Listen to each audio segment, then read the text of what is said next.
घने हरे जंगल के मध्य में एक शांत शांति व्याप्त थी।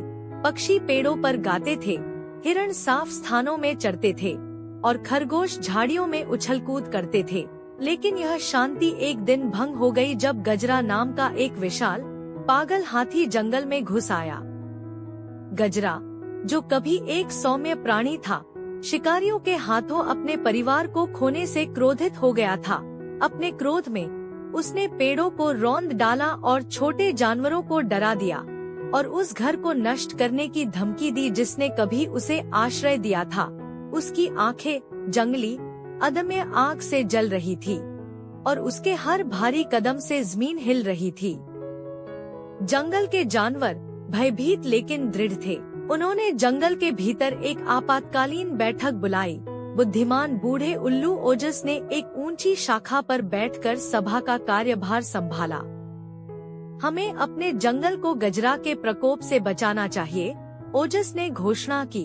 उसकी आवाज छतरी से गूंज रही थी। लेकिन हमें यह भी याद रखना चाहिए कि वह दर्द में है। हमें एक ऐसी योजना की जरूरत है जो हमारे घर को बचाएगी और हमारे पुराने दोस्त की मदद करेगी। जानवर आपस में बातें करते हुए कोई उपाय सोचने की कोशिश करने लगे। चतुर लोमड़ी फिरोज ने गजरा को दूर ले जाने के लिए एक रास्ता सुझाया। फुर्तीले बंदरों ने उसका ध्यान भटकाने के लिए अपनी गति और चपलता का उपयोग करने का प्रस्ताव रखा। लेकिन वह छोटा चूहा चीकू था जिसके पास सबसे साहसी विचार था। चीकू चिल्लाया, हमें गजरा को याद दिलाना होगा कि वह वास्तव में कौन है। हमें कुछ ऐसा खोजना होगा जो उसके दिल तक पहुँचे। ओजस ने सिर हिलाया, हाँ, हमें उसकी आत्मा को शांत करने का एक रास्ता खोजना चाहिए। क्या कोई जानता है कि गजरा को सबसे ज्यादा क्या प्रिय था? जानवरों ने बहुत सोचा। आखिरकार नीला नामक एक सौम्य हिरण आगे बढ़ा। गजरा को बुलबुल का गाना बहुत पसंद था। उसने धीरे से कहा, वह अक्सर इसकी धुन सुनने के लिए घंटों खड़ा रहता था। एक योजना के साथ जानवर काम पर लग गए। पक्षियों ने बुलबुलों तक बात फैला दी और जल्द ही उनका एक समूह इकट्ठा हो गया जो अपना सबसे सुंदर गीत गाने के लिए तैयार था।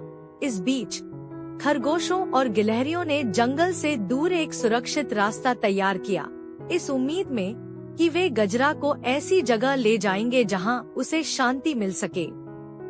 जैसे ही गजरा करीब आया, बुलबुल ने गाना शुरू कर दिया।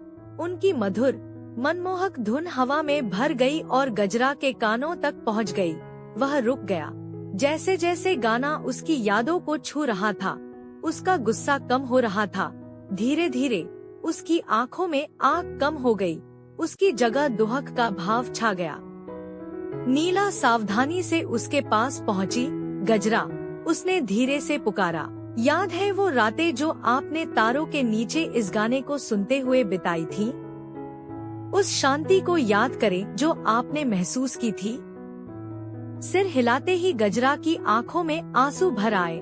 क्रोध उसके विशाल शरीर से बह रहा था। नीला ने आगे कहा, हम आपको उस शांति को फिर से पाने में मदद करना चाहते हैं। जंगल से दूर हमारे साथ आओ। वहाँ एक जगह है जहाँ आप ठीक हो सकते हैं। वश में और थके हुए गजरा ने नीला को अपना मार्गदर्शन करने की अनुमति दी। जानवरों ने एक सुरक्षात्मक अनुरक्षण का गठन किया जो एक बार पागल हाथी को जंगल से दूर एक शांत घास के मैदान में ले गया। यहाँ बुलबुलों के मधुर गीत और अपने दोस्तों की देखभाल करने वाली उपस्थिति से घिरे गजरा को अंततः वह सांत्वना मिल गई जिसकी उसे जरूरत थी। विनाश से बचा हुआ जंगल एक बार फिर पनप गया। जानवर अपनी बहादुरी और करुणा से एकजुट होकर सद्भाव में रहते थे, यह जानते हुए कि उन्होंने न केवल अपने घर की रक्षा की है बल्कि जरूरत के समय में एक दोस्त की मदद भी की है। और गजरा, सौम्य विशालकाय, ने उनके बीच अपना स्थान पुनः प्राप्त कर लिया, जो दयालुता की शक्ति और समुदाय की ताकत की याद दिलाता है।